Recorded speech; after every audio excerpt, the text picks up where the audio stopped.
acadêmicos, sejam muito bem-vindos à disciplina Negociação e Arbitragem do curso de Administração Pública.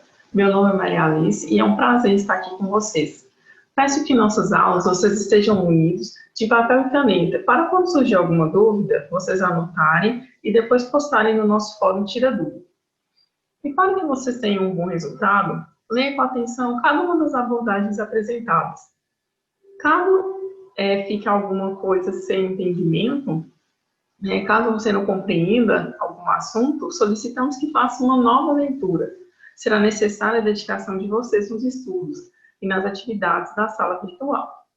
Nessa primeira aula, iremos conhecer o tema negociação e a sua relação com outras áreas de conhecimento, como as ciências humanas e com as tecnologias de informação e comunicação. Vamos começar? Embora não seja possível ter provas desde a pré-história, ou seja, há mais de 6.000 anos antes de Cristo, muito provavelmente o homem já negociava, pois se assim não fosse, teria sido impossível sobreviver. Lembre-se que nessa época a agricultura já era bastante desenvolvida, que levou ao surgimento de excedentes e à necessidade de trocá-los, ou melhor, de negociá-los, porque naquela época ainda não existiam, não haviam sido desenvolvidas as técnicas de armazenamento e de conservação. Além disso, desde aqueles tempos, vem ocorrendo especialização de funções, ou seja, enquanto uns foram desenvolvendo a habilidade para caçar, outros foram se tornando exímios artesãos, criadores ou agricultores. Assim, a troca mediante a negociação, em princípio restrita ao ajuste das quantidades equivalentes, naturalmente foi se impondo através do comércio e se incorporando ao dia a dia daquela sociedade. Com o passar dos séculos, a urbanização e a crescente complexidade da vida nas cidades levaram o homem a outra sorte de necessidade a ser negociável, as regras de convivência. Para situá-lo, referimos à Grécia e à Roma antigas, quando nelas floresciam as primeiras instituições democráticas e a lei passava a ser discutida e aprovada por todos como uma norma maior de convivência entre os que habitavam a mesma polis, a mesma cidade. Ora, nada disso teria sido possível se já naquela época não tivessem sido desenvolvidas algumas habilidades, como a da argumentação, da demonstração e prova e da oratória, todas necessárias ao convencimento de outra pessoa em um ambiente de negociação. Então, negociar é um processo em que duas ou mais partes compartilham ideias, informação e opções para atingir um acordo mutuamente aceitável. A negociação é um processo que envolve o intercâmbio de propostas seguras e garantias, frequentemente por escrito. A negociação é um processo de comunicação com o propósito de se atingir um acordo agradável sobre diferentes necessidades. A origem semântica da palavra negócio deriva do latim negócio, que significa negar o ócio, ou seja, negue, nem, não, mais ócio, ócio, repouso, cujo significado estrito é o de atividade difícil, trabalhosa. Seu uso mais frequente, porém, tanto no latim quanto no português, gira em torno da relação comercial, transação, ajuste. As negociações ocorrem como modo de tomada de decisões, sobretudo quando não existem regras para reger a negociação ou a decisão, nem autoridade, ou preço determinado pela troca de bens e serviços. A negociação ainda pode ser definida como um processo social baseado na utilização para resolver conflitos entre duas ou mais partes, usando ou não métodos para se chegar a esse acordo. Não existe terceiro, pois as partes ainda estão em um estágio onde existe confiança e é possível obter o diálogo. Embora a negociação seja uma possibilidade de fazer algo melhor por meio de uma ação conjunta, não deve haver surpresa caso as ações não negociadas provem ser um meio superior de realizar algo. O importante é ter ciência de que muitas disputas são inevitáveis, mas a sua resolução de forma eficaz e justa não é. há estudos que incentivam a prática e o aprendizado da negociação, afirmando que essa é uma das habilidades mais importantes para se tornar bem-sucedido pessoalmente, financeiramente e também nos negócios. Nessa perspectiva, a novidade pertinente à negociação diz respeito à sua condução como uma atividade profissionalizada, com o emprego de técnicas e até mesmo com o uso do método científico para análise dos dados e a escolha de melhor estratégia. Antes de se tornar uma atividade profissionalizada, as negociações eram conduzidas com base no que cada um acumulava de conhecimento e nas suas habilidades por meio da sua experiência em negociar. Prevalecia o que é denominado de empirismo. O empirismo defende que toda a estrutura cognitiva é formada com base na experiência prática, de modo que quanto mais vastas, intensivas e ricas forem essas experiências, mais amplo e profundo também vai se tornar o nosso conhecimento. Aristóteles, o filósofo, já defendia que o conhecimento advém da experiência. Assim, o divisor de águas entre esses dois momentos foi o crescimento exponencial que já foi apresentado, a complexidade da vida moderna, sobremaneira a urbanizada. O que a gente pode perceber é que a necessidade de negociar faz parte do nosso dia a dia, das pessoas, das organizações. Para tanto, é necessário, então, levar em consideração o objetivo a ser alcançado, bem como o relacionamento com a outra parte. Todos os dias há necessidade de negociar com alguém, desde a hora que a gente inicia o dia até o final das nossas atividades. Independente do lugar em que cada um se encontra, há necessidade de se negociar sempre. Em casa, no trânsito, na igreja, no clube, na escola, no trabalho, dentre outros lugares. Sim, é verdade. Nas mais diversas situações, até nas mais inusitadas, é necessário negociar, a menos que se viva isolado. Durante toda a vida, precisa se negociar o tempo todo no mundo. Todos precisam negociar sempre, desde uma ideia proposta, um produto, um serviço, o marketing pessoal ou da organização, dentre outros exemplos que a gente também poderia considerar.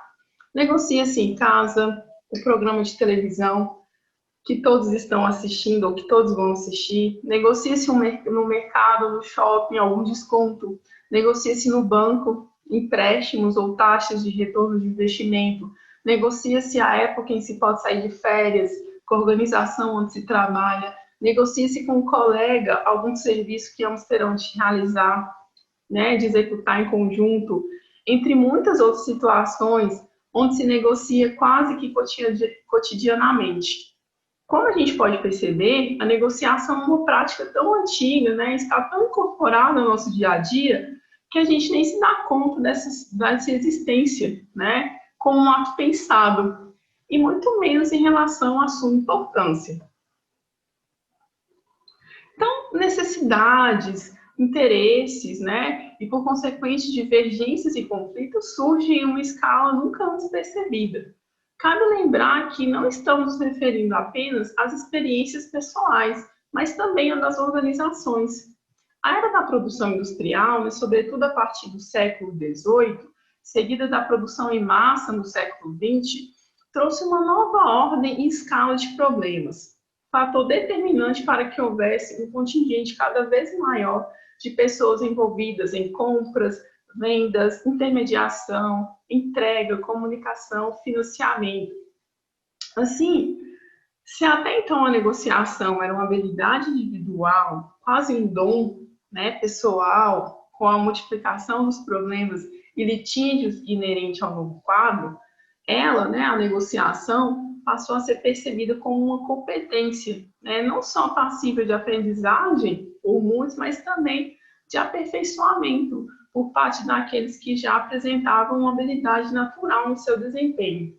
Nesse novo ambiente, a competição pelos mercados levou ao reconhecimento da capacidade de negociar como uma variável crítica para o sucesso das organizações, bem como necessária à solução dos problemas sociais. subproduto indesejado no novo arranjo produtivo, o capitalismo industrial financeiro. Já no âmbito estatal governamental, há muito tempo é reconhecida, né, a importância da capacidade de negociar e de fechar bons contratos, sejam eles comerciais, de transferência de tecnologia, de intercâmbio geral entre nações, de apoio mútuo, né, dentre outros, bem como em tempos mais conturbados, de conciliar e de chegar, né, a um bom termo nos casos de conflitos internos ou internacionais. É provável também que você já tenha estudado, né, ou até mesmo escutado, umas das tendências, né, que cada vez mais se impõem às organizações. No setor privado, por exemplo, a chamada gestão cooperada ou em redes, né, ambas por vezes referidas também como parcerias. E no setor público, né, no setor governamental, a constatação de que a maioria das políticas públicas requer um envolvimento e a colaboração, se não dos três, pelo menos de dois níveis de governo, através de contratos, convênios ou consórcios. Por exemplo, para vincular o setor público ao setor privado, há um arranjo contratual, tipo concessão, conhecido como parceria público-privada, e para o vínculo entre o setor público e as organizações não governamentais, existem os termos de parceria. Esses são firmados com as organizações da sociedade civil e de interesse público, mais conhecidas pela sigla OSCIP. De modo que, quer você atue no setor privado ou no setor público, né, os projetos só se tornarão efetivos a partir de muita expertise em negociação. Portanto, não há dúvidas de que o estudo da negociação, embora seja antigo, não perdeu a atualidade e muito menos a relevância. Desse modo, devido à velocidade com que o capital circula no mundo, torna-o de mais fácil acesso para muitos, pela proximidade dos interesses comerciais, econômicos e políticos. Essa aproximação dá maior veracidade ao clichê de que o mundo está cada vez mais ao alcance de cada um, né, possibilitando que as preferências do consumidor sejam convergentes e que a competição entre as organizações seja mais intensa. Nesse contexto, a competição mundial, em todos os sentidos, torna-se mais acirrada, especialmente para as organizações, sejam elas empresas, instituições, associações, grupos, nações, blocos de organizações ou de países. A inserção de organizações no mundo globalizado exige tecnologia avançada, excelente padrão de qualidade e produtos com alto valor agregado. Em virtude dessas e de tantas outras situações, constata-se que é preciso eficácia para negociar. Uma negociação eficaz significa tomar as melhores decisões para maximizar o resultado a todos os interessados. Envolve diversos aspectos, mas não se pode esquecer de que a comunicação é a mola propulsora para o desfecho de todo tipo de acordo. Podemos entender que a negociação é uma ferramenta valiosa para todos os profissionais no cenário atual do mundo e nas organizações e dos negócios. Todos os profissionais negociam diversas coisas o tempo todo, com seus clientes internos e externos, líderes liderados, tais como recursos humanos e financeiros, prazos, orçamentos, contratos, dentre outras tantas, e, portanto, é de fundamental importância saber abordar cada momento que envolve uma negociação para que se obtenham resultados positivos. A negociação é importante quando são buscadas alternativas para a solução de conflitos. O conhecimento e a determinação do negociador são também fundamentais para o alcance de um bom resultado. Pode-se dizer que a negociação foi bem sucedida quando teve o problema resolvido, né? Os seus objetivos foram alcançados e a qualidade do relacionamento entre os envolvidos foi preservada. O conflito pode ser entendido como a percepção das diferenças entre pessoas. É um processo interacional que se dá entre duas ou mais partes, em que se predominam as relações antagônicas. O processo conflitivo constitui-se numa incompatibilidade que nasce, cresce e se desenvolve entre pessoas e pode morrer, estacionar, ser negociado ou evoluir para uma situação incontrolável. O conflito pode advir da divergência de uma ideia, opinião, atitude ou comportamento. Por consequente, essa divergência pode gerar um problema ou uma oportunidade em quem quer que seja e pode gerar a semente do processo de negociação. E a negociação advém de uma ou mais questões que se quer solucionar com outras pessoas ou organizações. Nesse contexto, a negociação abrange mais do que uma simples realização de troca, compensação ou partilha. Essas situações podem fazer parte do processo de negociação desde que estabelecidas para a solução de um conflito ou incompatibilidade. Vamos analisar esse exemplo. Vamos supor que dois amigos queiram trocar seus veículos particulares um pelo outro. O primeiro amigo faz uma oferta e o segundo aceita. Então ocorre uma transação e não uma negociação propriamente dita. Agora, imagine que o veículo recebido pelo primeiro amigo apresenta defeitos logo após a transação. O primeiro quer desfazer o negócio, mas o seu amigo vira-lhe as costas, ou seja, não aceita desfazer o negócio nem efetuar os reparos necessários. O conflito advém a partir dessa situação que se manifesta entre os dois amigos. A incompatibilidade surgida no exemplo pode ser vista como alguma coisa que não está bem e poderá interferir no relacionamento dos dois amigos. Esse acontecimento, entretanto, é apenas um dos inúmeros casos que criam problemas posteriores. Muitos acordos são desrespeitados, ocorrendo conflitos, além de outras situações inadequadas, simplesmente por falta de habilidade na condução do negócio ou da negociação. É necessário, portanto, desenvolver essa competência tão fundamental na solução de conflitos. A negociação é uma habilidade que pode e deve ser aprendida. Basta que se procure respeitar alguns princípios básicos. As organizações são fontes inevitáveis de conflitos. Cada organização é constituída por departamentos e seus relacionamentos, e cada um deles desenvolve um conjunto de valores, objetivos, metas e ações e procedimentos que muitas vezes podem gerar atritos e virem a ser conflitantes com as demais áreas de todo o organizacional. Existem duas maneiras de encarar o conflito. Uma é a negativista, que o encara como algo prejudicial, dissociativo, devendo ser evitado a todo custo, ou, na pior das hipóteses, minimizar os seus efeitos. E na outra, positivista, que procura verificar aquilo que pode trazer benefício em termos de aprendizagem, interação, desenvolvimento e alcance de melhores objetivos organizacionais. Em todos os casos, é preciso administrar os conflitos, a fim de que não se deixe levá-lo ao colapso ou à destruição. Muitos evitam trabalhar o conflito, pois ele apresenta situações desconfortantes.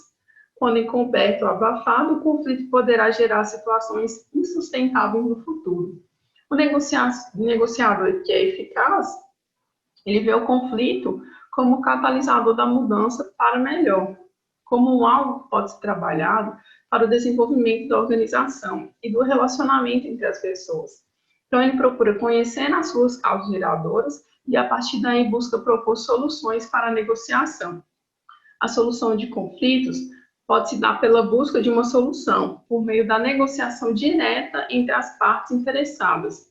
Há outros casos em que a solução é encontrada com o auxílio de um terceiro. Nesse caso, a solução de muitos conflitos pode se dar via métodos conhecidos como arbitragem, conciliação e mediação, que analisaremos mais para frente na nossa disciplina. Essas práticas são um campo fértil para o desenvolvimento da negociação e exigem, sobretudo, competência e habilidade por parte dos negociadores e agentes responsáveis em aplicá-las. A implementação dessas formas de resolver conflitos diminui custos e prazos para a solução de inúmeros processos, gerando benefícios para a sociedade em geral. Dando continuidade à nossa primeira aula, vamos discutir um pouco sobre as fontes de conhecimento para a negociação. Sendo o ser humano o ator central da negociação e a administração um campo que absorve conhecimentos de outras áreas, importa identificar, então, a proveniência dos conhecimentos básicos que subsidiam as técnicas de negociação.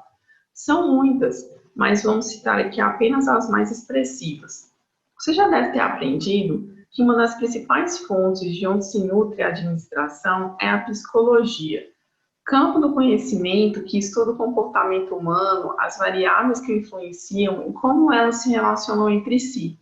E não pense que precisa ser psicólogo para entender e prever um pouco sobre a natureza, o temperamento e o comportamento de cada indivíduo. Se a negociação é processo racional e lógico, não deixa de ser também um processo emocional. Portanto, conhecer as emoções e saber usá-las no momento adequado pode ser o fator crítico para conquistar os objetivos, né? Pois em uma negociação, tal qual em inúmeras outras circunstâncias pessoais e profissionais, não raro as emoções dominam a racionalidade. Uma segunda área muito importante, que você muito provavelmente já estudou, é a sociologia, cujo objeto de estudo é o comportamento do homem nos mais distintos ambientes da sociedade, sejam em pequenos grupos, família, amigos, clubes, organizações, entre outros, ou em grandes aglomerações, a exemplo das cidades. Nem sempre uma negociação se dá, como se diz, a portas fechadas em um ambiente confidencial. Por isso, considerar o efeito do grupo sobre o processo pode ser de grande importância, pois é sabido que nessas circunstâncias os indivíduos têm um comportamento modificado.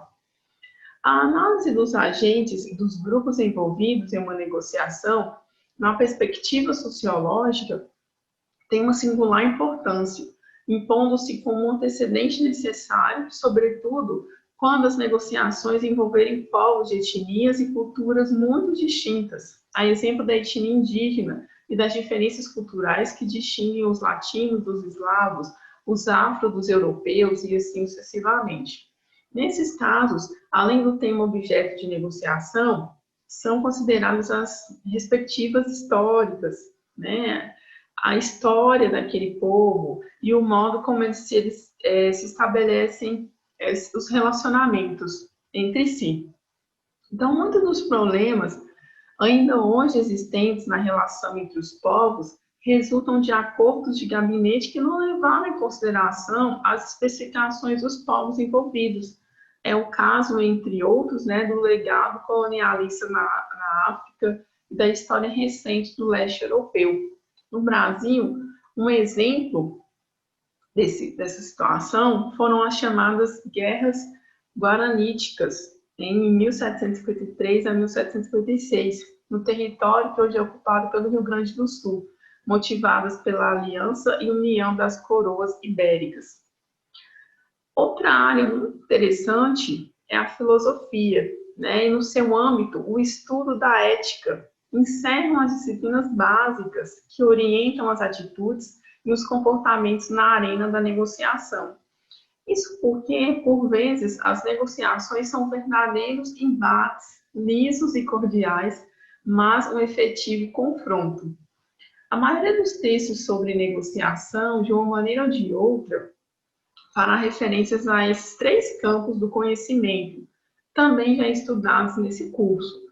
Portanto, uma boa dica, né, reler os conteúdos que já foram vistos por vocês. Conforme já foi mencionado, são inúmeras as áreas que podem subsidiar uma negociação para que ela seja bem sucedida. Uma negociação, assim como muitos outros processos organizacionais, deve ser considerada sob uma perspectiva histórica, né? Daí a história se revelar como uma das principais fontes de conhecimento, não só para antecipar a situação crítica a ser evitada, ou não, conforme os objetivos e estratégias, bem como para antecipar os possíveis desdobramentos em uma negociação. Conhecer o processo de formação dos povos, a origem das etnias, os conflitos ocorridos, as alianças, né, feitas ou desfeitas, as dificuldades e as superações de ordem natural ou não, as suas especificidades, entre tantos outros aspectos, tem de ser revelado um fator crítico, né, para o sucesso em uma negociação. Um caso ilustrativo para evidenciarmos, né, o problema que acarreta a falta de conhecimento de culturas historicamente constituídas pode ser apresentado da seguinte forma. Um executivo da construção civil canadense estava feliz por estar em Paris com a sua filha, que estudava francês na Sorbonne. Mais feliz ainda estava por ter acabado de negociar um contrato multimilionário com um potentado árabe. O jantar de comemoração estava em andamento. O canadense, como anfitrião, levou a sua filha. O árabe entendeu tratar-se de um atraente presente. O acordo de negócios terminou do lado do canadense com grosserias feitas pelo árabe com relação à sua filha. Do lado árabe, o negócio acabou com um soco nada convencional que o canadense lhe aplicou no queixo. Então, pessoas e organismos, né, que são dedicados ao apaziguamento dos povos frequentemente usam como recurso a alusão à nossa origem comum, o chamado argumento religioso. Mas preste atenção, falamos de história de povos, de etnias e etc. Mas as organizações também possuem histórico de relacionamentos ou não com clientes, com fornecedores, com governos, entre outros atores que coabitam no seu entorno. Um exemplo de área, né, que apontou grandes contribuições à negociação foi a matemática, e de forma complementar à economia. Para entender como se pode dar essa aplicação da negociação nessas áreas, né, você pode consultar sobre a teoria dos jogos e descobrir a importância da matemática e da economia aplicada. Então, assim, é muito importante que você tenha claro que uma negociação não é um processo meramente técnico, né, mas antes um processo histórico-cultural. Por essa razão, é imprescindível uma visão ampliada e contextualizada para além dos interesses imediatos, a qual objetiva e se importa com o futuro. Mas tal processo, em certa medida, também está vinculado ao passado. Daí a importância do conhecimento da história, da economia, da sociologia, da matemática, da antropologia e da filosofia, como citamos anteriormente. Como não há negociação que ocorra em um ambiente isolado, sempre há necessidade de considerar um entorno, o cenário, as variáveis e as suas histórias, né?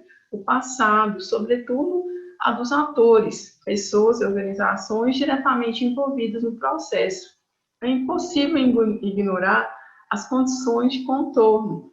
É fácil perceber como o momento pode influenciar o curso de uma negociação. Tempos de crise ou de crescimento configuram um ambiente de negociação completamente distintos, assim como com a proximidade do final do ano vão se tornando diversas as condições para as negociações trabalhistas, a exemplo de uma calamidade natural, enchente, ou mesmo um acidente de grandes proporções, a exemplo de um desabamento, pode modificar inteiramente, de um momento para o outro, o ambiente propício a determinadas negociações. Por fim, então, devemos nos atentar também para o fato de que o resultado de uma negociação se estende para além do horizonte espaço-tempo, bem como se desdobra e influencia outras, né? Um exemplo evidente ocorre na área trabalhista. Os ganhos obtidos por uma categoria estimulam as demais a reivindicá-los também. Então, na aula de hoje, discutimos como a negociação, a mediação e a arbitragem são estudadas no campo da administração como técnicas gerenciais, também denominadas de ferramentas, tendo como uma das suas finalidades atingir determinados objetivos, genericamente denominados soluções de conflitos ou litígios. Os processos de negociação, de mediação e da arbitragem ocorrem em etapas sucessivas encadeadas, possuem dimensão mais ampla e são partes integrantes de um sistema maior, um ambiente social, político e econômico em diferentes níveis, local, nacional e global. Vamos entender, no decorrer da nossa disciplina, que a mediação é um meio alternativo e voluntário de resolução de conflitos, utilizado para solucionar situações de conflitos entre pessoas físicas ou jurídicas. É um procedimento sigiloso, na qual a autoria das decisões negociadas cabe às partes envolvidas. Diferentemente da arbitragem, da conciliação, no processo judicial ou antes dele, na mediação, as partes se mantêm autoras de suas próprias soluções. Vamos entender também que a arbitragem e a conciliação também são meios alternativos de resolução de conflitos, que utilizam terceiros imparciais. Na conciliação, esses terceiros conduzem as partes na direção do acordo, opinando e propondo soluções. Na arbitragem, o terceiro imparcial define e decide o conflito. No caso da mediação, o mediador não opina, não sugere nem decide pelas partes. A mediação, para além do acordo, visa também a melhora da relação entre as partes envolvidas. Então, desde há muito tempo, não há atividade humana empreendida, tanto no nível pessoal quanto no organizacional, de qualquer natureza que seja, que prescinda desses processos cujo domínio requer conhecimentos oriundos das diversas áreas, psicologia, sociologia, história, matemática, economia, entre outras. Em suma, não perca a perspectiva de que a negociação se dá em um ambiente tecnicamente dominado de sistema aberto, que tanto recebe inputs de toda ordem, quanto influencia o seu retorno com os outputs que emite, bem como é capaz de continuamente, porque é dinâmico, de reprocessar suas atividades em razão dos feedbacks. Com isso, nós vamos encerrando os assuntos da nossa primeira videoaula. Eu espero que vocês tenham gostado e tenham absorvido ao menos um pouco do que vimos aqui hoje. Lembre-se de acessar a sala virtual, participar dos fóruns e postar suas dúvidas. E não se esqueçam dos estudos do nosso caderno didático. Na próxima aula, vocês poderão compreender como a negociação, sendo um processo de comunicação, pode ser desdobrada em vários elementos, partes e momentos passíveis de gerenciamento.